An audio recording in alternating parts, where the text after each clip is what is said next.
En este video puede encontrar la traducción de la genealogía de Caín, con el significado de cada nombre de sus hijos, donde estos significados de los nombres se obtienen al aplicar el diagrama de las letras hebreas en dichos nombres. Pues al aplicar el diagrama de las letras hebreas en estos nombres, se ha podido encontrar cómo era la personalidad de los de la genealogía de Caín, y no solo esto, sino cómo era la ciudad que construyó Caín, cómo eran sus gobernantes, trabajadores, proveedores, y cómo vivía su pueblo.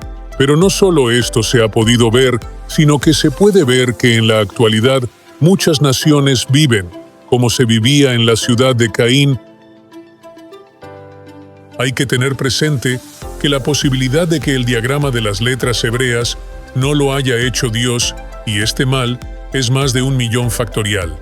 Es decir, es ínfima, ya que se ha comprobado su validez en más de 100 nombres en el Génesis. Considerando que estos nombres no fueron puestos por una sola persona, sino que fueron puestos en miles de años por varias personas, y en muchos de los casos ni siquiera lo sabían por qué lo ponían, pero la luz que nos dan en la actualidad al aplicar el diagrama de las letras hebreas nos indica cómo eran los pueblos de aquel entonces y la personalidad que tenían ellos. Para entender el alcance del diagrama de las letras hebreas, pongamos un ejemplo. Supongamos que una persona hace 5.000 años atrás le pone a su hijo por nombre, Luis, luego él tiene un hijo, y su hijo le pone a su hijo por nombre Pablo. Luego él tiene 2 hijos y le pone por nombres Juan y Lucas, y así sucesivamente hasta completar una genealogía de más de 100 nombres. Y al final, esto queda registrado en un libro que se llama Génesis. Y después de haber pasado más de 5.000 años, llegamos a descubrir aplicando el diagrama de las letras hebreas que estos nombres nos indican cómo vivían los de aquella época y cómo era su personalidad. La posibilidad de que esto ocurra humanamente es 0. Pues si esto ocurre, significaría primeramente que alguien internamente en el interior de las personas ha influido en ellos, aunque muchos de ellos lo ignoren para que ellos les pongan estos nombres. Y no solo esto tiene que hacer el que influye en el interior de estas personas, sino que también tiene que influir en el lenguaje de los pueblos en más de 5.000 años, para que las formas de las letras se puedan aplicar a los nombres de estas personas y su significado nos indique hoy, en la actualidad, cómo eran las personas que llevan estos nombres y lo que ellos hicieron. Ahora, para ver que existió alguien que influyó en las personas, para que estas personas les pongan estos nombres a sus hijos y nos indique cómo eran ellos y sus pueblos. Comencemos viendo el siguiente tema. Una familia donde lo que planificaron para sus 2 primeros hijos no se cumplió. Respecto a este tema lo podemos encontrar en Génesis 4, traduciendo del hebreo antiguo al español. El respaldo de esto lo puede ver en la página web elmontedesion.com. Y conoció Adán a Eva su esposa y se quedó embarazada, y consecuencia de ello dio a luz a Caín. Y cuando dio a luz dijo: tuve un varón, será consagrado a Jesús. Y cuando tuvo otro hijo, al dar a luz continuó diciendo: este es su hermano mi Abel, que significa el hijo que será su aliento cuando lo necesiten. Pero sus 2 hijos hicieron todo lo contrario. Ya que Abel pastoreó ovejas, en cambio Caín, sin cumplir el deseo de sus padres, de ser una persona consagrada al servicio de Jesús, se hizo esclavo y esclavizador de la tierra. Y luego de que pasó el tiempo, aconteció que para cumplir voto a Jesús, Caín trajo frutos de la tierra, los cuales él no había sembrado, y los ofreció de ofrenda para Jesús. En cambio, Abel trajo conforme a lo establecido por Jesús para el sacrificio, de las ovejas suyas que más feliz le hacían a él, que era guía de las demás y que representaba una ganancia para él o su familia, ya que esta ofrenda representaba a Jesús por salvación para Abel, por lo que a Caín le consideró Jesús como si estuviera muerto, y al sacrificio que hizo como algo que no se acopla al tiempo que se estaba viviendo. Y aconteció después de que Caín hizo el sacrificio, tuvo un sueño que le corregía lo que hizo, pero le encendió en furor sobremanera, y su semblante decayó. Y Jesús dijo a Caín: ¿Por qué motivo te enojas, y a causa de quién decayeron tu semblante y tu saludo? Después de todo, si obras bien y ayudas a la gente, tú vivirás.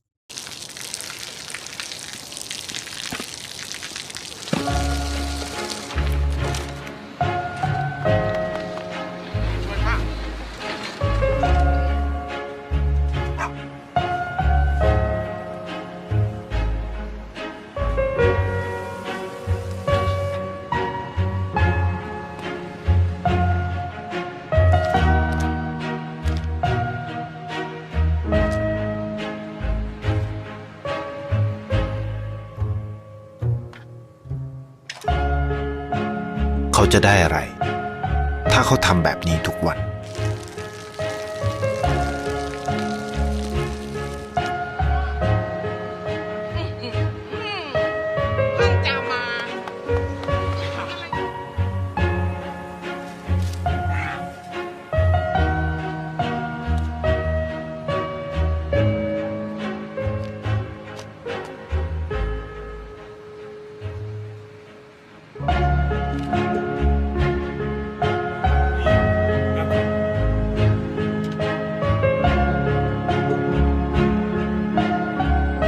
เขาจะไม่ได้อะไรเลยไม่ได้รวยขึ้นไม่ได้ออกทีวีไม่มีใครรู้จัก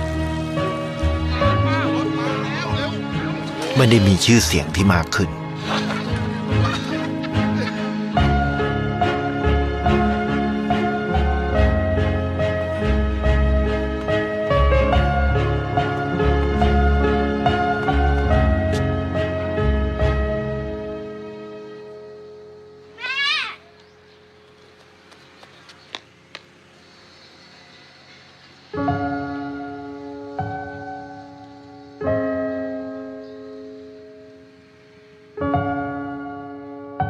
เพราะสิ่งที่เขาได้คือได้แค่ความรู้สึก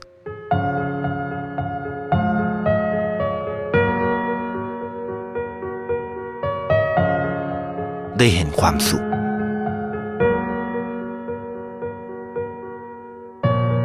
ได้เข้าใจ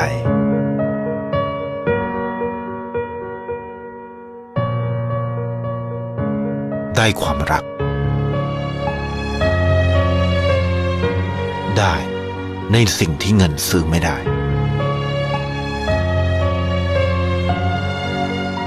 ได้โลกที่สวยงามกว่าเดิม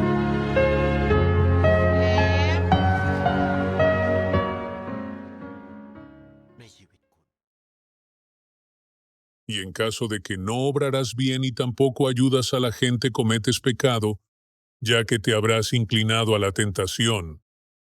Pues primeramente guardarás la tentación, y luego le pondrás en ejecución, sin analizar las consecuencias que conlleva ello, y si lo haces tu lujuria o tu deseo les gobernarás.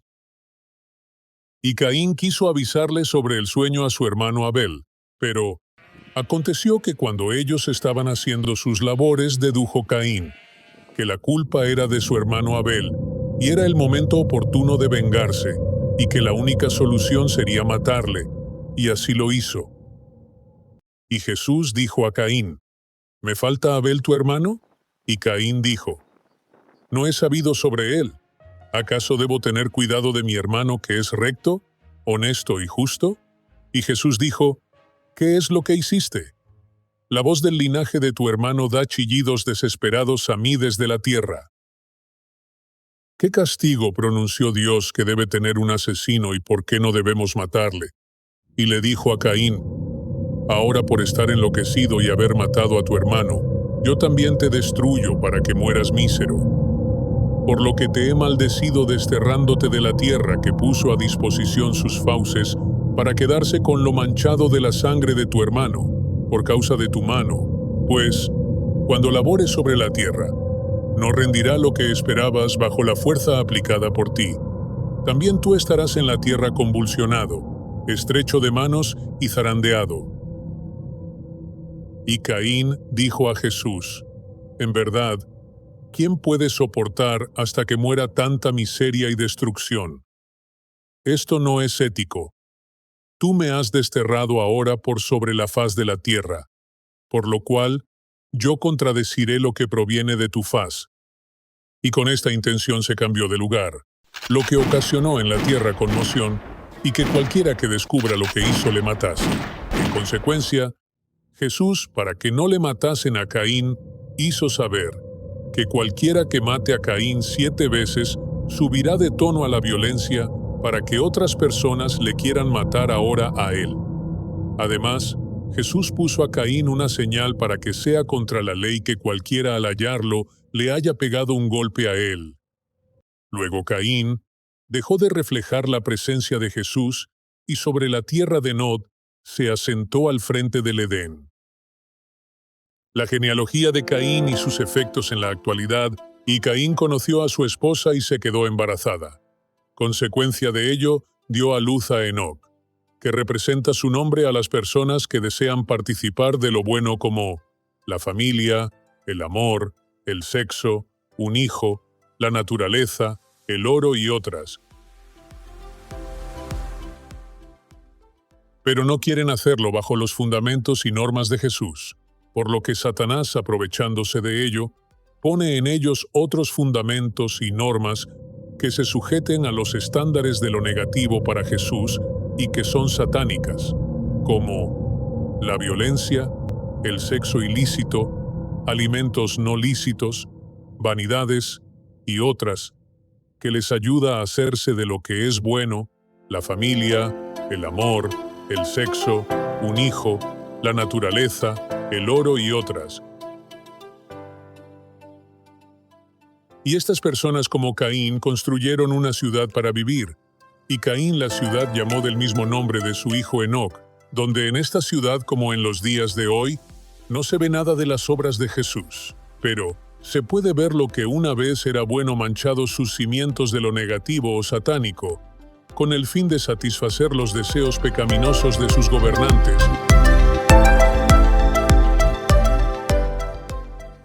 Pero si construyes una ciudad, se necesita de gente quien lo construya y que concuerde con las exigencias de sus gobernantes. Esto también ocurrió con la ciudad de Caín, ya que la mujer de Enoc dio a luz a Irad, que representa a los que trabajan para construir los deseos negativos y satánicos de sus gobernadores. También si se crea una ciudad y se tiene trabajadores, se requiere proveerlos de lo mejor, para que la ciudad se acople a los deseos de sus habitantes. Con estas intenciones engendró Irad a Mehujael, pues Mehujael bien puede representar a los proveedores que tiene una nación al estilo de Caín, y que pueden ser estos proveedores desde sus gobernantes hasta la persona más pequeña de esta nación, donde estos proveen a lo que es bueno como la familia, el amor, fe, la justicia, la naturaleza y otros. Pero no consideran si de lo que les están proveyendo le causan daños, al contaminar sus cimientos de lo negativo o satánico. Para esto, estos proveedores, despreciando las leyes de Jesús y a reglón seguido, para tener éxito en la entrega de lo que proveen los que gobiernan al estilo de la ciudad de Caín, planifican cuidadosamente, muchas veces en secreto para no ser descubiertos y puedan contaminar de lo negativo y satánico a lo que es bueno. Esto da como resultado que las creencias de muchas personas de los que quieren vivir en dicha ciudad sean influenciadas por lo negativo o satánico, como la violencia, odio, mentira, robo, sexo ilícito y otras. Y este sea uno de los medios para que los que contratan a estos proveedores puedan adquirir lo que ellos desean como una familia, sexo ilícito, alimentos ya sean buenos o malos, dinero, oro, mansiones, yates entre otras. Y en Mehujael quedó algo pendiente de resolver y está en relación con la siguiente pregunta. ¿Qué hacer con las personas que no quieren vivir en la ciudad que se está construyendo de acuerdo con las políticas de sus gobernantes? Por lo que engendró Mehujael a Metusael, que Metusael persigue los mismos objetivos de su padre Mehujael, pero se diferencian que para corregir a las personas, proveen a lo que causa daños o la muerte, para que así teman el resto de las personas y pueda ser influenciado su reino con lo negativo o satánico, y así puedan recibir lo que estas personas que corrigen a otros desean adquirir como una familia, sexo ilícito, alimentos ya sean buenos o malos, dinero, oro, mansiones y yates entre otras. Antes de seguir con la traducción del capítulo 4 y la genealogía de Caín, veamos un video de lo que dicen hoy en la actualidad estos gobernantes, en sus reuniones secretas y que colaboran con lo que está escrito en este capítulo 4 de Génesis. Para acabar con el imperialismo yanqui, tenemos que hacer las cosas bien. Los árabes ya están listos. Lula está trabajando en Brasil y la FARC las has animado tú. El polo de poder está muy cerca, los pobres son mayoría y tienen poca memoria. Inyéctales desesperanza y acusa al pasado, a la democracia de todos los males. Mantente en línea permanente con tu pueblo, identifícate con ellos. Tu verbo es simple, eso les llega muy bien, pues tiene la salsa que hace falta. Emociónalos, tómalos en cuenta, aprende a manejar la ignorancia. El verbo debe ser encendido, de autoridad y poder. No te preocupes por los ricos y la clase media. No son más que tu 80% de pobres los que necesitas. Los ricos salen corriendo si les haces A los católicos les encantan las menciones de la Biblia o de Cristo. Los católicos, que son la mayoría en Venezuela, no hacen nada con rezar sin acciones que no van a llegar a ninguna parte. Son unos bobalicones. Mientras la iglesia esté dormida, aprovecha. Cuando decidas moverse, ya estarás instalado. Recuerda que la iglesia es guabinosa. Sigue acusándola. Los católicos sin liderazgo no son nadie.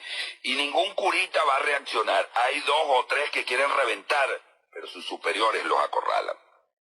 Si ves a un sacerdote alebrestado, cómpralo, llámalo, gánatelo. Si el pueblo cristiano se te revela, ese será tu último día, pero difícilmente vendrá.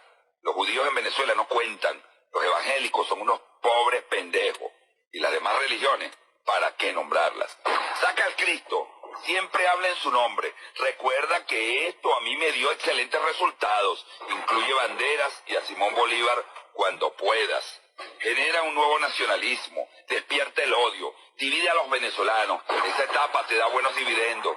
Se eliminarán unos a otros. La violencia te ayudará también a instalarte más tarde a la fuerza. Mientras tanto, háblales de democracia y constitución. Pide dinero y compra la fidelidad mientras cumplan los objetivos. Cuando logres lo que quieres, si se oponen o te aconsejan, deséchalos. Envíalos a las embajadas. Dales dinero para que callen o sácalos del país para que la prensa no los utilice. Los que se opongan, siémbrales delitos. Eso los descalifica para siempre. Por todos los medios mantén mayoría en la asamblea. Mantén a tu lado, como mínimo, a la fiscalía y al tribunal. Esos que van a sacar son los colaboradores cercanos que los mandan a la embajada. Compra todos los militares con ropa y equipo. Todos los que tengan comando, ponlos donde hay bastante dinero. Corrómpelos para lograr fidelidad. A unos de ellos, ponlos en la petrolera para que logres el control militar. En las guarniciones centrales necesitas poner a tu gente. Ofrece cursos para cambiar a los indecisos de los puestos clave. Si logras de 200 a 300 militares de alto rango con comando de tropas, eres indestructible. Si tienes duda de algunos, ponlos a prueba, por ejemplo, con un golpe simulado. Ahí salen todos los traidores y todos los fieles. Es necesario controlar los medios de producción del Estado. A los comerciantes les encanta el dinero. Compra a los banqueros. A los grandes comerciantes y a los grandes constructores dales contratos, trabajos y facilidades para esta primera etapa. Para la segunda etapa tienes que haber formado comité de defensa de la revolución. Llama a los bolivarianos. Haz trabajo comunitario con ellos para que se sientan agradecidos. Págales para que sigan los lineamientos, marchas, concentraciones de los comités. Selecciona a los más agresivos para una fuerza de choque armada que puedas necesitar si la cosa se pone difícil. Controla la policía, destrúyela, ponla a tu disposición. En la segunda etapa tienes que profundizar la misión de revolución. Debes mencionar mucho la palabra revolución. Eso emociona a los pobres. Aquí tienes que fracturar a la unión de trabajadores y de empresarios que puedan hacer oposición. Tienes que lograr que los trabajadores estén afiliados a una central paralela. Con dinero se logra. Igualmente tienes que armar una central de empresarios paralela. Ataca a los empresarios, acúsalos de hambreadores, fascistas y particularmente acúsalos de golpistas. Hasta el débil. La mente del hombre siempre se ubica en el más débil y en la justicia. Si no puedes comprarlos, cierra los medios de comunicación radial, impresos y las televisoras. Tu empresa de petróleo es la que produce el dinero del proyecto. Crea una junta directiva revolucionaria, saca a los técnicos y acaba con esa llamada meritocracia. Si tienes todo en esta etapa, puedes seguir a la tercera. En la tercera etapa, puedes violar la Constitución porque nadie te lo va a impedir. Ordena allanamientos, siembra armas, drogas, dinero. Acúsalos de espías o corruptos, desprestígialos. Recoge muchos periodistas, empresarios, líderes laborales. Los demás escaparán del país o tomarán escarmiento. Reestructura el gabinete. Aquí puedes deshacerte de tus colaboradores. A unos puedes premiarlos y a otros desecharlos, pues ya no hay oposición. Tienes que poner camaradas. Establece el estado de excepción, suspende las garantías, lanza el toque de queda. Apúrate, mira que el pueblo se te está poniendo bravo. Cierra todos los medios de comunicación.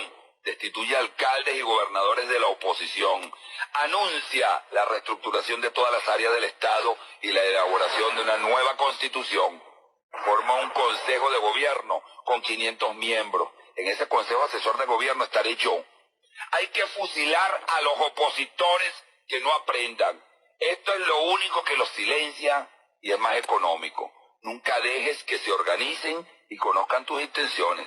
Seremos respetados nuevamente por el marxismo-leninismo. Brasil, Ecuador, Venezuela y Cuba a pasos indestructibles. Si veo que no tienes criadillas, recojo a toda mi gente. Me la pueden matar los militares cuando se te alcen. Si no me haces caso, vas a ver qué haces. ¿Qué estás esperando, Hugo? Ahora veamos cómo mienten estos gobernantes antes de entrar a la presidencia. What is your political philosophy? Are you a communist or a Marxist? There is not communism or Marxism in our ideas. Our political philosophy is representative democracy and social justice in a well-planned economy. Would you seize lands of absentee owners or would you expropriate foreign holdings? No, we don't think to seize any land to anybody. What we will do is to buy those lands that be out of production to give them to poor countrymen. ¡Viva Cuba libre! ¡Libertad o muerte! A continuación, veamos cómo actuó cuando fue presidente. Escuchen, mexicano, esto bien claro. En mi país, Castro al rico lo hizo pobre y al pobre lo hizo miserable. Y un día, mexicanos, mi pueblo, en el año 61, se paró Fidel en una plaza ante ese pueblo sabio, porque el pueblo es muy sabio. ¡Wow! ¡Qué inteligente y qué sabio es el pueblo! Fidel dijo, nacionalícese la Cuban Electric Company, el pueblo. Nacionalícese todos los centrales a la Cuban Sugar y el pueblo. Intervengan la televisión del país, quítese a los dueños del pueblo. Y quítele las bodegas, los restaurantes, quítele todo a los ricos y el pueblo a ese comandante. Viva mi comandante, el pueblo gritaba. Nacionalizadas todas las empresas de la compañía eléctrica, todas las empresas de la compañía de teléfono, todos los bienes, por supuesto, y empresas de la Texaco y de la ESO, la Sinclair, y además los 36 centrales azucareros que tenían después Fidel se para en una plaza y le dice Fidel al pueblo, yo no tengo casa, porque yo soy pobre, porque yo soy Fidel, descarado nosotros y los pobres, yo no tengo casa, yo no me pertenezco, yo soy de ustedes. Y el pueblo, Fidel, mi casa es tu casa. Y todo el mundo puso el sellito en la casa, Fidel, esta es tu casa. ¿Y qué hizo Fidel después? Hizo una ley de reforma urbana, donde a todo el mundo le quitó la casa y el Estado pasó a ser el dueño de la casa porque tú le entregaste la casa a Fidel. Porque ¿saben por qué? Porque un día fueron por el pueblo y el pueblo no se dio cuenta. El pueblo aplaudía porque pensaban que no iban a ir por él. Y un día el pueblo cubano, el castrismo fue por él y le quitó las casas. Y el que tenía casa, que era dueño, se levantó una mañana y ya no era dueño de la casa. El dueño era Fidel Castro. Una ley de reforma urbana donde tuvimos 60 y pico, 40, 50 años que tú no podías cambiar, ni vender, ni mudarte de casa, porque la casa era de Fidel, porque el pueblo se la entregó. El pueblo dijo, Fidel, mi casa es tu casa, y Fidel se la creyó. A continuación veamos la fortuna aproximada que hizo Fidel Castro. Fidel apareció por primera vez en el listado de los más ricos de la revista Forbes en 1997. En ese año, la publicación le asignó una fortuna de $150 millones. 9 años después, en 2006, apareció por última vez en el ranking con $900 millones en sus arcas. Ahora veamos cómo miente otro de estos gobernantes antes de entrar a la presidencia. ¿Nacionalizaría algún medio de comunicación, algún medio privado? Basta con el medio de comunicación que tiene el Estado hoy. El Estado tiene el Canal 8 venezolana de televisión. Hay que repotenciarlo, ponerlo a trabajar en función de la educación nacional, de los valores nacionales. Los demás canales, yo tengo las mejores relaciones con ellos, con los medios de comunicación. Deben seguir siendo privados. Más bien estamos interesados en que se amplíen, se profundicen. ¿No hay intención de nacionalizar absolutamente nada? No, absolutamente nada. Incluso hemos dicho, nosotros estamos dispuestos a darle facilidades aún más de las que hay a los capitales privados internacionales para que vengan aquí a invertir en las más diversas áreas: agricultura, agroindustria, petroquímica, industria gasífera, todo lo que es el desarrollo del país, que tenemos vea que tenemos un proyecto bastante ambicioso que necesitará de la inversión privada. Yo aprovecho para hacer un llamado a todo el mundo. Yo no soy el diablo, yo soy un hombre que va con los mejores lazos de hermandad a trabajar conjuntamente con todos los países de América Latina, de Norteamérica y del mundo entero. A continuación, veamos cómo actuó cuando fue presidente. Expropiese, señor alcalde, expropiese. Expropiese, señor alcalde, expropiese. Expropiese, señor alcalde, expropiese. Expropiese, señor alcalde, expropiese. Expropiese, señor alcalde, expropiese. Expropiese, señor alcalde, expropiese. Expropiese, señor alcalde, expropiese. Esa casita que se ve ahí con 2 balcones, y ahí lo que están en unos negocios, expropiese. Al principio de los 13 años del mandato de Chávez, la expropiación pareció una medida coyuntural y centrada en las tierras. Pero después de que el caudillo bolivariano se declaró socialista en el 2007, muy pocos se salvaron de perder casas, apartamentos y edificios completos. Expropiaciones e invasiones están poniendo en jaque la propiedad privada en Venezuela. Los consejos comunales, amparados bajo una ley que protege nada más al que arrienda, pero el que tiene por años invirtiendo en el país está perdiendo todo su futuro y lo que construyó durante una vida entera. Primero queremos destacar que las invasiones son focos de violencia e inseguridad. Yo le dije de buena manera, por favor. Sigue violando mi propiedad privada, sigue. Que aquí en Venezuela la situación de la propiedad privada es muy vulnerable y que mientras esto siga así y no haya una seguridad de que cuando tú tengas una propiedad puedas hacer como dice el artículo 115 de la Constitución Bolivariana de Venezuela, que tú tienes derecho al uso, goce, disfrute y disposición de tu propiedad, mientras eso no ocurre, ¿quién va a invertir en Venezuela? pero existe una complicidad por omisión, una complicidad por acción. Una complicidad por acción donde autoridades, altos personeros del gobierno de facto de Maduro, diputados a la Asamblea Nacional del chavismo, la alcaldesa del municipio de Libertador, concejales, han autorizado a colectivos para pagarle sus favores a la revolución para que tomaran estas edificaciones. Es una complicidad por omisión donde los cuerpos de seguridad del Estado, el propio CICPC nos dijo en una conversación que tuve con el asistente del director del CICPC que ellos estaban prohibida la ejecución de atacar estas invasiones porque ellos no podían tener ningún tipo de contacto con los colectivos. El 6 de mayo del 2020, Orencio, propietario de una fábrica textilera en Caracas, se convirtió en una víctima más de las ocupaciones ilegales o invasiones que se han desatado durante la pandemia de la COVID-19 en la capital de la nación suramericana. Me dejaron en la ruina, Dios es grande y Él sabrá cómo me puede sostener y mantener. Soldado Valencia, expropiese. Chávez pensaba efectivamente que el Estado le pertenecía. Opóngase quien se oponga. Ruina, hambre y miseria. No importa que andemos desnudos. ¡El pueblo tiene hambre! Esto da dolor lo que está viviendo nuestro país. No importa que no tengamos ni para comer. Me le echan gas del bueno y me lo meten preso.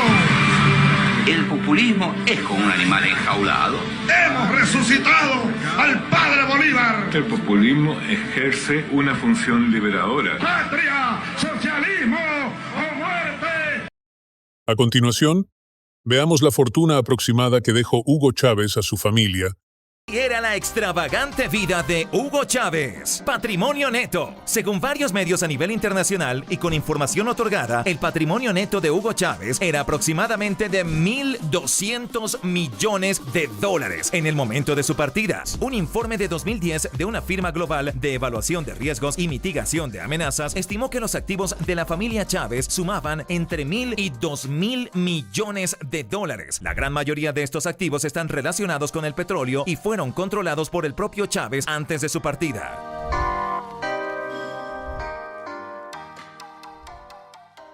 María Gabriela Chávez, hija del fallecido presidente de Venezuela, Hugo Chávez, sería la persona más adinerada de su país. Informes periodísticos señalan que tendría una fortuna de más de $4.000 millones. El dinero estaría consignado en cuentas bancarias de Andorra y Estados Unidos. El Diario de las Américas asegura que la hija de Chávez superaría en capital incluso a los empresarios más acaudalados del país suramericano. Ahora veamos qué nos dice el presidente Javier Milei de lo que causó el socialismo en Argentina y en el mundo.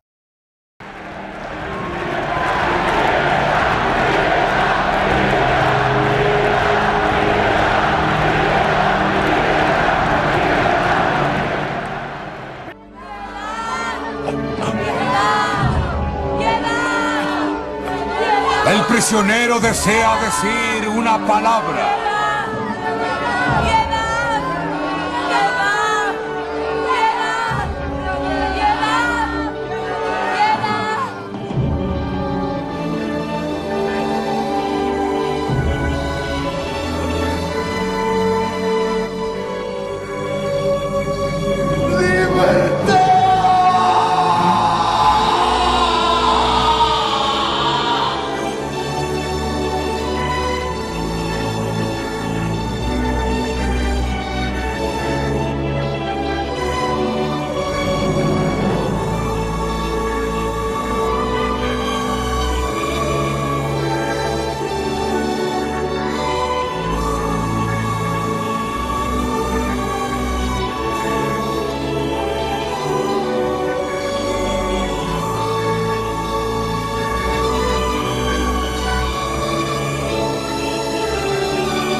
Es cierto que 2 años no son nada, pero han pasado algunas cosas desde la última vez que estuve aquí con ustedes.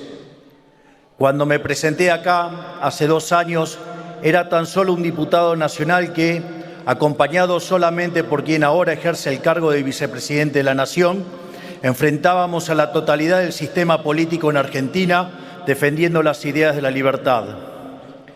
Quiero decirles que si bien ahora tengo un trabajo un poquito más complicado y algo más particular, nunca he dejado de lado, ni lo haré en el futuro, mi tarea histórica, que es ser un humilde divulgador de las ideas de la libertad.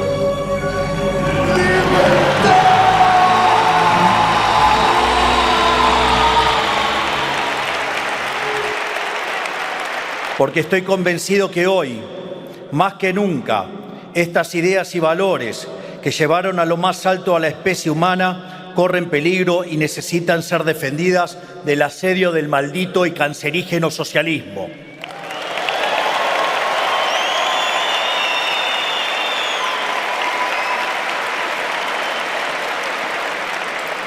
El socialismo, esa ideología que está pintada de una pátina altruista que básicamente esconde lo peor del ser humano, que es la envidia, el odio, el resentimiento, el trato desigual frente a la ley y, si es necesario, el asesinato, porque nunca se olviden que los malditos socialistas asesinaron a 150 millones de seres humanos.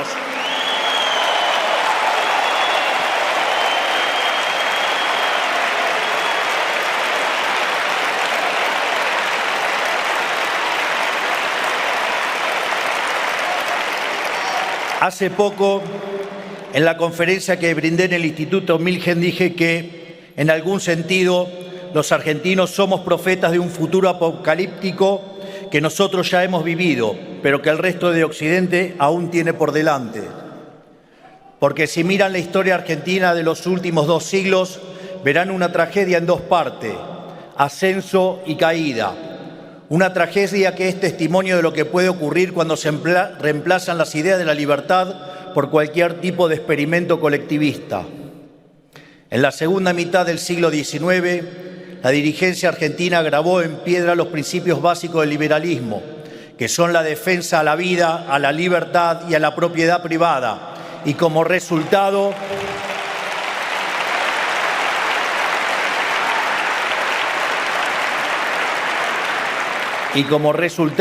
vimos el proceso de crecimiento económico más fuerte de nuestra historia. De hecho, Argentina crecía más que el equivalente de las tasas chinas de este momento. En tan solo 35 años nos convertimos en una potencia mundial. Fuimos la primera nación de la historia humana en erradicar el analfabetismo. Teníamos un Producto Bruto Interno total superior a la suma de Brasil, México, Paraguay y Perú juntos. Éramos la primer potencia mundial en términos de PBI per cápita. Nosotros, un país periférico que el resto del mundo apenas conocíamos, éramos la meca de Occidente y recibimos millones y millones de inmigrantes que soñaron en Argentina la posibilidad de una vida mejor, la mayoría de ellos españoles. De ahí radica en parte la hermandad eterna entre nuestros pueblos.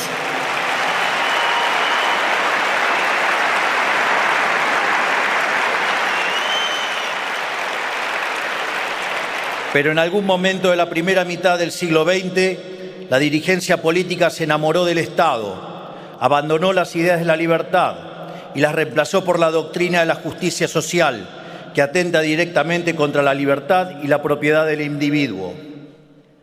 Ahí comenzó el siglo de humillación argentina, 100 años de decadencia en los que se rompieron una y otra vez todas las reglas básicas de la economía para sostener el afán de los políticos de gastar lo que no tenemos. Bajo el delirante pretexto de donde hay una necesidad nace un derecho, Argentina vivió permanentemente con déficit fiscal, con permanente crecimiento del gasto público y una situación que tenía que ser financiada.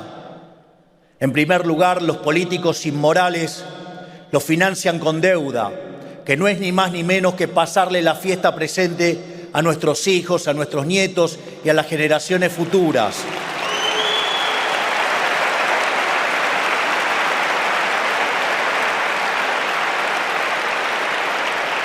Naturalmente, cuando el financiamiento se termina, recurren a la máquina de imprimir billetes. Y así, básicamente, Argentina, por ejemplo, le ha quitado 13 ceros a la moneda, ha tenido 2 hiperinflaciones sin guerra, hoy podríamos quitarle 3 ceros más a la moneda y han hecho un verdadero desastre con el impuesto inflacionario, robándonos todo el tiempo. Y ya, cuando no les queda más alternativa, suben directamente los impuestos explícitos, haciendo que el país verdaderamente deje de ser competitivo.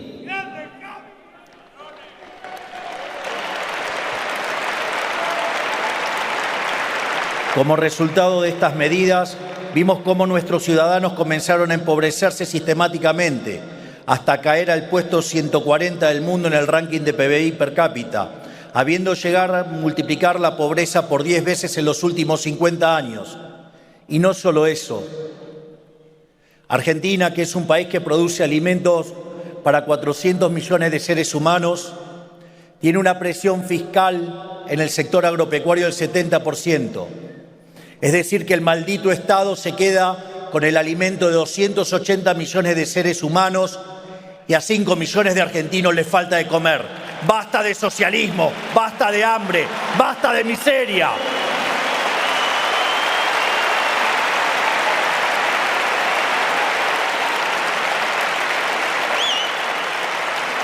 Por eso es cuando hoy miro a Europa hoy y también a los Estados Unidos y veo lentamente cómo van apareciendo pequeñas señales del trágico camino que tristemente recorrió la Argentina.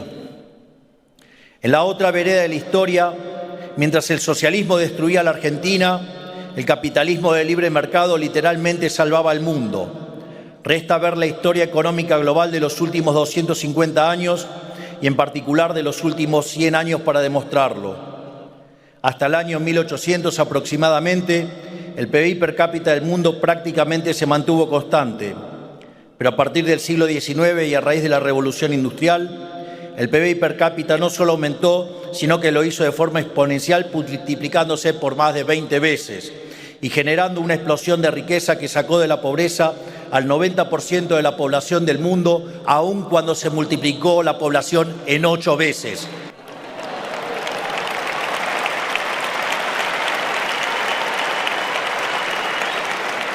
¿Qué quiere decir esto? Que cuanto más avanzó el capitalismo, la riqueza se incrementó cada vez a mayor velocidad. Por eso, mientras que en el siglo XIX la tasa de crecimiento del PBI per cápita global fue en promedio del 0,6% anual compuesto, en el periodo comprendido entre 1950 y el 2000 vemos que la tasa de crecimiento fue de 2,1 anual compuesto y si se corrige por la subestimación de las estadísticas estaríamos arriba del 3 anual compuesto.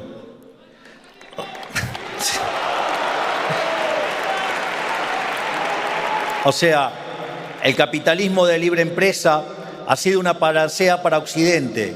Por eso no es casualidad que aquellos países que son libres crezcan el doble que crecen los países reprimidos y que tengan un PBI per cápita 12 veces mayor que lo que tiene un país reprimido. Por lo tanto, digamos, no solo eso, sino que además aquellos países, digamos, que son pobres, los que son pobres en los países capitalistas de libre mercado, tienen un ingreso promedio superior en el decil más bajo de 15 veces mayor y el 90% ¿sí? de la población de esos países reprimidos vive por debajo de lo que viviría alguien pobre en un país capitalista.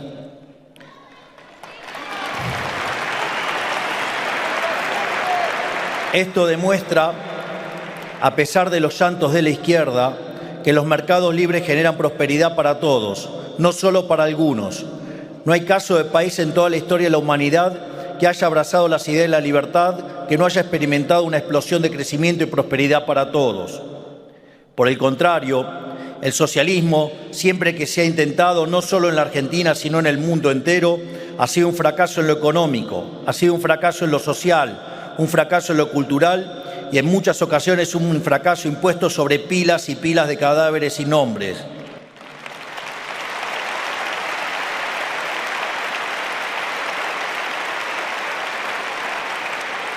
Este punto es central para lograr una cabal comprensión de la tragedia que significa el socialismo. Dado que el socialismo es una ideología que va directamente en contra de la naturaleza humana, necesariamente deriva en esclavitud o muerte. No hay otro destino posible. Abrirle la puerta al socialismo es invitar a la muerte.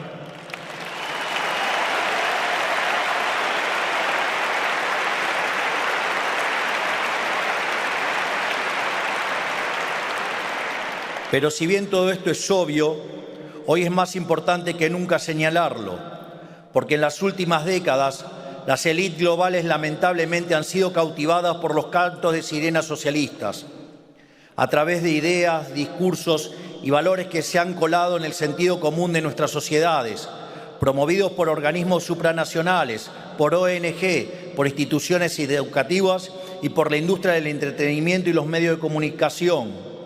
Discursos que dicen que el capitalismo es malo porque es individualista y que el colectivismo es bueno porque es altruista y por lo tanto bregan por la justicia social, que persiguen al privado para que se someta a mandamientos de supuesta moral en cuestiones como el género, la cuestión racial o la cuestión ambiental, que muchas veces terminan atentando directamente contra la libertad y la capacidad de las empresas para generar riqueza, sino también sobre la vida humana.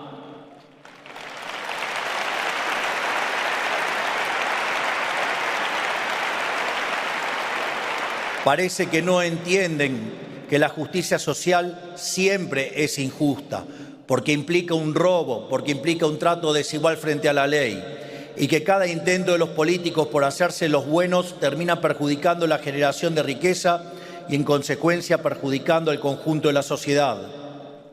Tampoco se dan cuenta o no parece importarles que el costo de sostener esta pantomima bien pensante de los progres sea subvertir todos los valores que hicieron de la civilización occidental la punta de lanza de la historia del progreso humano. Porque en el fondo están siendo guiados por pasiones humanas de las más bajas, como la envidia, el odio y el resentimiento, que nublan el pensamiento y los enceguecen.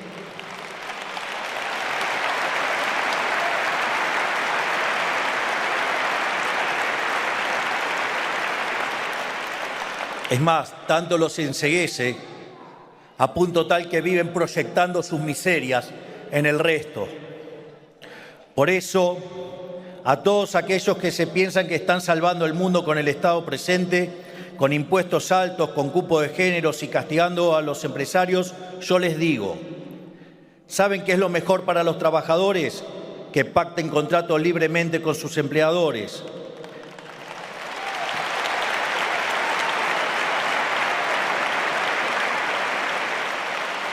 ¿Saben qué es lo mejor para las mujeres?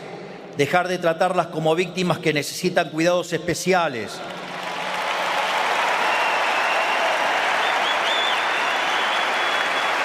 Yo pregunto, ¿acaso los socialistas consideran a las mujeres como seres inferiores para estar otorgándoles privilegios? Les pregunto a los socialistas, ¿o acaso no alcanza con ser iguales ante la ley?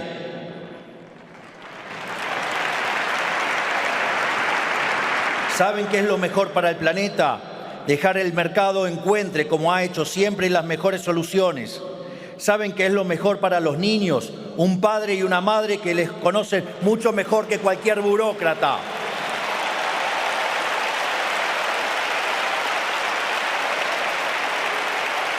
¿Y saben cómo se logra esto? Retirando al Estado parasitario de la vida de las personas y dejando que los ciudadanos sean libres.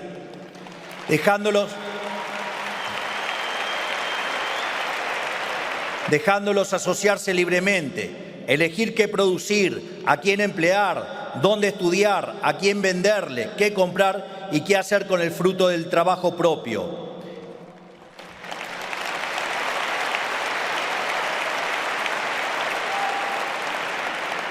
En definitiva, el mundo se salva no corriendo atrás de una agenda culposa de un par de burócratas, sino achicando el Estado para engrandecer a la sociedad.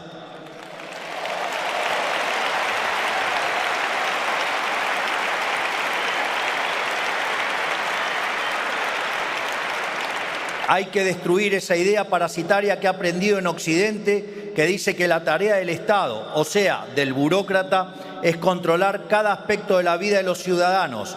Esa idea de que los políticos deben cuidar a la gente desde la cuna hasta la tumba. Esto no ha sido nunca la tarea del Estado. La tarea del Estado, en caso de existir, es defender la vida, la libertad y la propiedad privada de los individuos.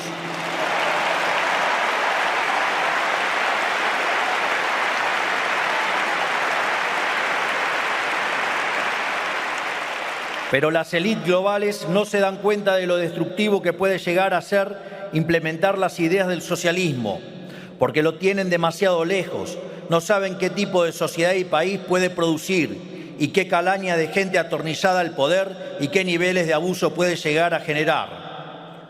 Digo, aún cuando tenga la mujer corrupta, se ensucia y se tome 5 días para pensarlo.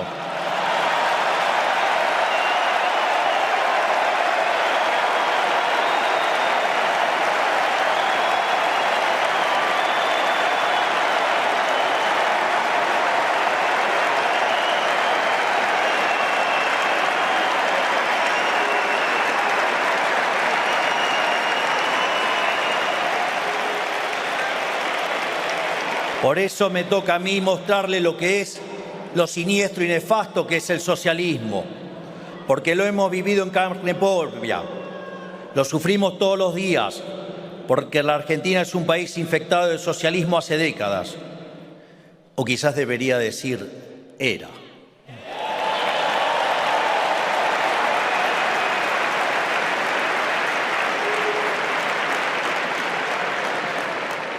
El socialismo conduce a la pobreza y a la muerte. El que diga otra cosa es un ignorante o un mentiroso.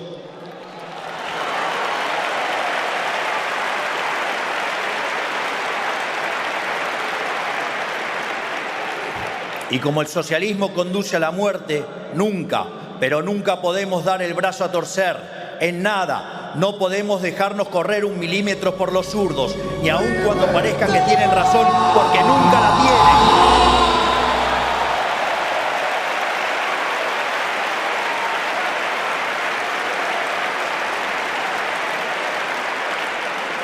Porque cuando dejemos una rendija abierta, nos atacarán desde una posición mejor para ellos. Se aprovechan de los más débiles de nosotros, de los que no se han ganado la abundancia de la que disfrutan, de los que la han heredado sin saber el sacrificio que implicada, de aquellos, como se saben en falta, los carcome la culpa y quieren usarnos a todos para resolver sus propios problemas. Pero nosotros no somos débiles, nosotros nos hemos ganado lo que tenemos, nosotros realmente creemos lo que decimos, nos ha costado sangre y sudor llegar a donde hemos llegado y nadie ni nadie se va a interponer en nuestro camino.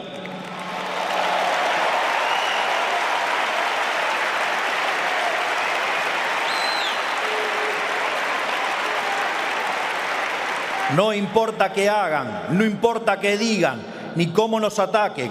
Por eso les digo, me importa un rábano lo que opinen los zurdos.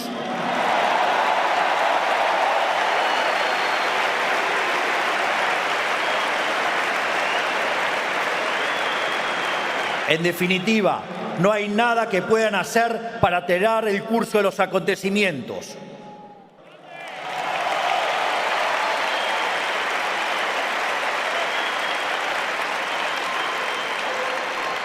En todo caso, ahora que soy presidente, mi responsabilidad por librar la batalla cultural es aún mucho mayor, porque lo que hago y digo tiene un efecto más grande.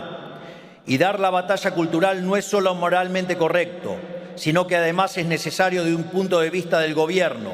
Es necesario para el éxito de cualquier programa de gobierno liberal o libertario, para que las políticas que implementen sean duraderas y para que en el futuro sean los propios ciudadanos los que defiendan su libertad y no se dejen pisotear nuevamente por los socialistas.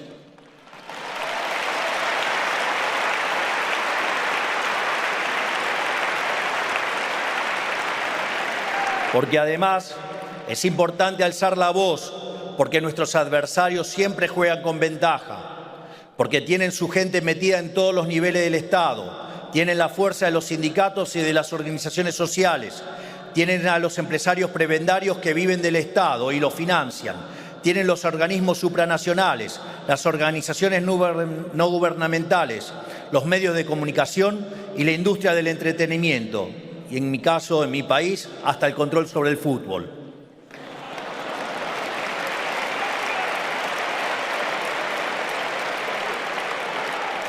En ese sentido, hay que reconocer que han hecho un trabajo formidable en términos de lo que Antonio Gramsci llamaría la construcción de una verdadera hegemonía global.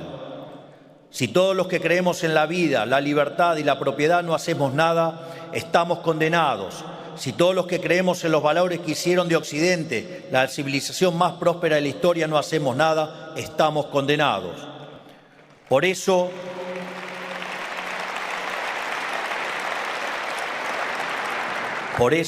todos los que estamos acá, ciudadanos españoles, argentinos, presidentes, pensadores, empresarios, todos aquellos que creemos en la libertad, debemos ponernos de pie y decirles ¡basta!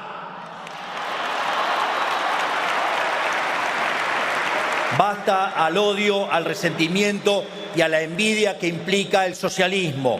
Basta al autoflagelamiento y la culpa de Occidente. Basta a la pretensión de vivir en un mundo de cristal sin que nadie se pueda sentir ofendido. Basta de la intromisión del Estado en todos y cada uno de los aspectos de nuestra vida. Volvamos a defender los valores que hicieron grande a Occidente. Volvamos a defender la vida, la libertad y la propiedad. Ya estamos a 5 meses que asumí como presidente de la República Argentina el 10 de diciembre. Y con orgullo puedo decir que estamos cumpliendo a rajatabla la promesa que le hicimos a los argentinos.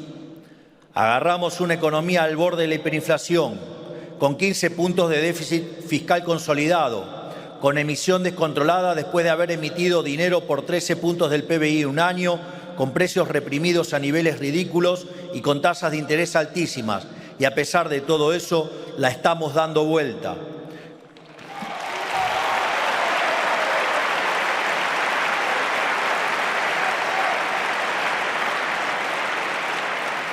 Con un esfuerzo enorme por parte de todos los argentinos, pero lentamente la estamos dando vuelta. Hemos reducido sistemáticamente la inflación mes tras mes hasta lograr una inflación de un dígito mensual. Hemos bajado la tasa de interés sin que se dispare la inflación y sin que se dispare el tipo de cambio. Estamos haciendo el ajuste más grande y abrupto de la historia humana. Y para el espanto de todo el surderío, la sociedad nos sigue apoyando con la misma convicción que el 10 de diciembre.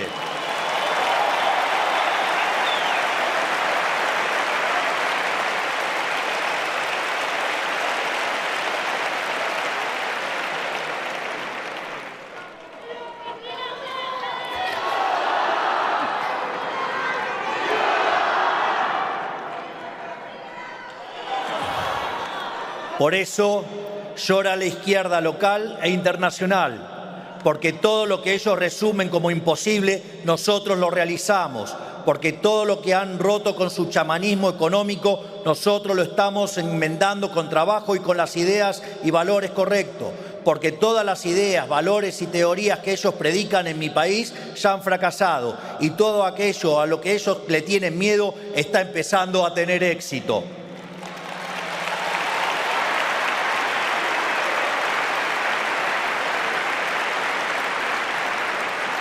Y también porque le estamos demostrando al mundo que inclusive en la peor adversidad, inclusive cargando con la peor herencia económica de la historia del país, inclusive siendo el gobierno con menos poder institucional de la historia, e inclusive con toda la política, los medios y los empresarios prebendarios en contra, quienes esgrimimos la verdad en un puño y en convicción en el otro, podemos perseverar y salir triunfantes.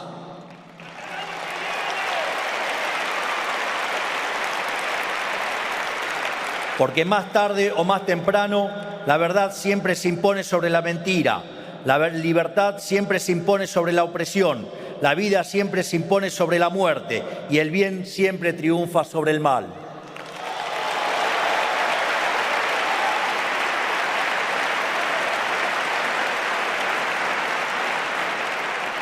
Por todo esto, quiero decirles que soy un optimista. Cada vez son más los pueblos del mundo que se rebelan contra el maldito mandato socialista. Y lo hacen porque, a diferencia de los socialistas, nosotros confiamos en los ciudadanos. No pensamos que hay que tratarlos como a niños en un jardín de infantes. Confiamos en su creatividad, en su capacidad de resolver problemas por su cuenta, en su criterio para criar en libertad a sus hijos en el seno de la familia.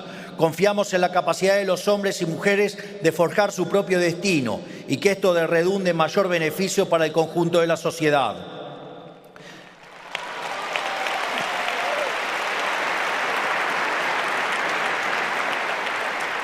Y esta confianza que tenemos en el ciudadano común, tarde o temprano vuelve, porque para obtener confianza hay que dar confianza. Y nosotros hemos entablado un pacto de verdad con la sociedad, porque, como siempre digo, es preferible decir una verdad incómoda en vez de una mentira confortable.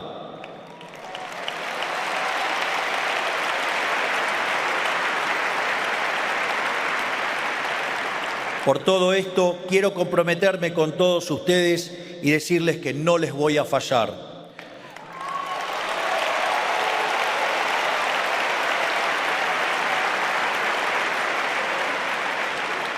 Voy a predicar con el ejemplo y demostrarle al mundo que un gobierno con nuestras ideas puede tener éxito. Y las hazañas que nuestro gobierno realice en la Argentina serán testimonio y prédica del paradigma capitalista de libre empresa.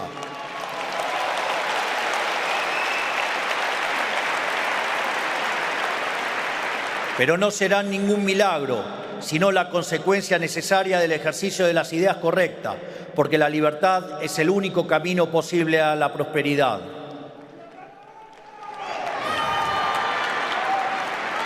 Por eso les digo, ánimo en esta gesta por salvar a Occidente de la decadencia, porque Occidente está a tiempo aún de elegir si quiere persistir en la senda del fracaso o si quiere retomar el camino de la libertad.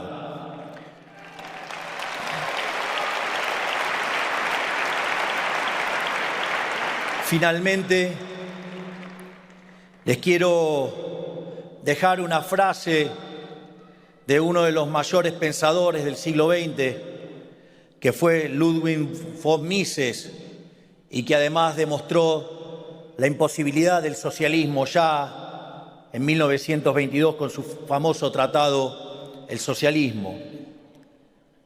Mises sostenía que el socialismo es una alternativa al capitalismo, como el cianuro de potasio es una alternativa al agua.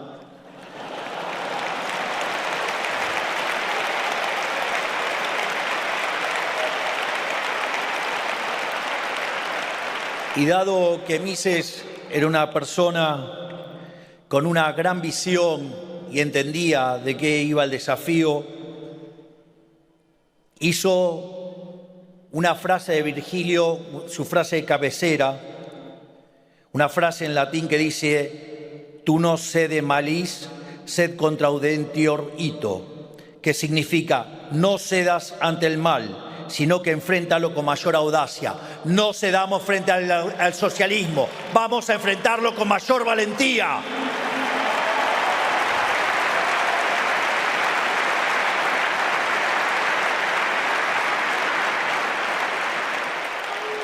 Naturalmente, parece una tarea titánica, parece que somos pocos, pero no tenemos nada que temer, porque la victoria en el campo de batalla no depende de la cantidad de soldados, sino de las fuerzas que vienen del cielo. ¡Viva la libertad, carajo! ¡Viva la libertad, carajo! ¡Viva la libertad, carajo! Muchas gracias. Gracias, Santiago. Gracias, Vox. Gracias a todos. Gracias. Muchas gracias.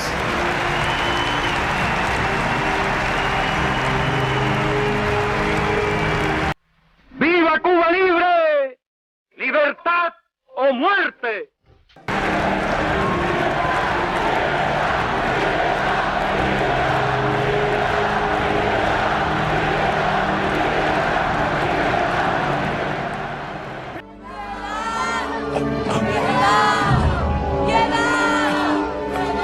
El prisionero desea decir una palabra.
Una vez creado una ciudad con las políticas de sus gobernantes, se necesita de unos buenos consumidores, que en este caso que es satánico.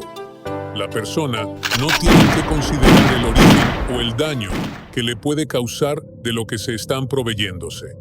Para cumplir con esto, Metusael engendró a Lamec. Pues, Lamec representa a las personas que se proveen de lo negativo y satánico que se encuentran en el mercado. Y una vez que se proveen de ello, esto utilizan para dar sentido a su vida y calmar sus deseos. Y Lamec, para proveerse de lo negativo y satánico, tomó para sí 2 esposas que le proveían de ello. La una se llamaba Ada, que representa a las mujeres que su belleza la crean, con lo que les provee lo negativo y satánico, y la segunda llamada Tzila, que representa a las mujeres que su belleza lo obtiene de lo que es creado y no del creador. Además, esto creado se puede encontrar en el mercado comandado por lo negativo o satánico. Pero esta historia no termina aquí, sino que Ada dio a luz a Jabal, que representa a las personas que despreciando en su interior la morada de Jesús, a reglón seguido se hacen de otra morada. ¿Dónde? En esta morada se les puede ver haciendo lo que les interesa a ellos y que cumple los estándares de lo satánico. Este fue padre de los que se acomodan para vivir hoy día en una casa, proveyéndose de lo necesario sin importar a quién dañen para que se vea hermosa su casa. Y su hermano se llamaba Jubal, que representa a las personas que despreciando en su interior la morada de Jesús, a reglón seguido se hacen de otra morada, pero difiere con su hermano Jabal, porque se les puede ver haciendo su morada de acuerdo con sus creencias heredadas, que están fundamentadas en lo negativo y satánico. Este se constituyó en padre de todos los que se ocupan en cambiar las leyes de Jesús que nos dejó para que vivamos, con el propósito de hacer más agradable para ellos la vida. Para esto se apoyan en cimientos negativos y satánicos, con el fin de crear su propio camino con sus propias leyes. Y su otra esposa Tzila no se quedó atrás, ya que también ella dio a luz a Caín Tubal, que representa a las personas que despreciando en su interior la morada de paz de Jesús con su justicia, a reglón seguido se hacen de otra morada, donde su cimiento radica en la justicia de Caín que se apoya en lo negativo o satánico y que causa daño o la muerte primero a los que no comparten su justicia y luego a ellos mismos y los suyos.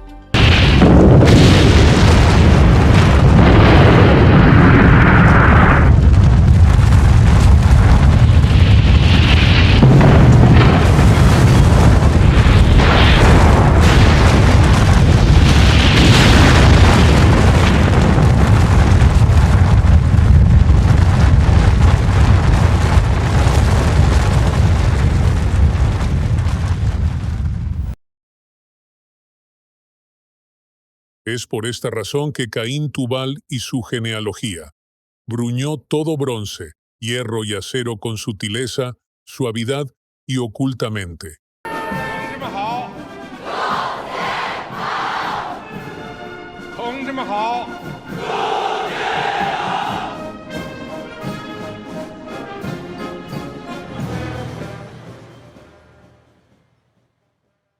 Con el fin de causar daño y la muerte.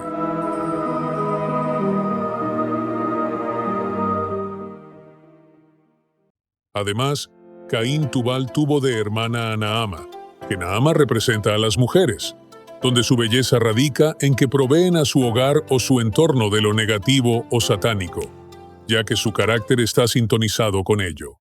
Un dicho de un mujeriego que pronunció cuando fue lacrado, y Lamec hizo saber a Ada y Tzila sus esposas: oíd mi voz del mujeriego Lamec, escuchad lo que expresé con palabras. ¿Qué persona yo maté por mi llaga? ¿Y qué persona yo maté por el hijo de mi amigo? ¿Quién juzgue y tome venganza por nosotros de esto?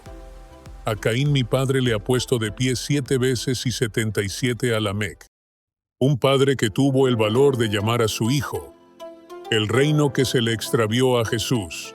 Pero no todo está perdido, ya que todo comenzó a cambiar desde que un padre tuvo el valor de llamar a su hijo, el reino que se le extravió a Jesús, Este hombre fue Adán, que conoció a su esposa de otra forma distinta que cuando engendró a Caín y a Abel, y consecuencia de ello, dio a luz un hijo mío y llamó a su reputación Set, que su nombre está en relación con el reino que se le extravió a Jesús, y cuando está extraviado carece de lo que es la vida, donde parte de este reino es nuestro cerebro. De tal manera que Set para mí Jesús, que soy el Salvador del mundo, sea otra simiente de acuerdo con lo que vivía Abel, pues Caín a él le mató, y también a Set le hizo Jesús tener un hijo, y le llamó a su reputación Enós, pues dio inicio Enós a poner a Jesús adentro de nuestro cerebro para conversar con él, pues Enós, su nombre nos indica que para rescatar Jesús al hombre que está perdido, el hombre tiene que mejorar la comunicación con el Santísimo y considerar en su mente los fundamentos del Todopoderoso. Hasta aquí, el capítulo 4 de Génesis.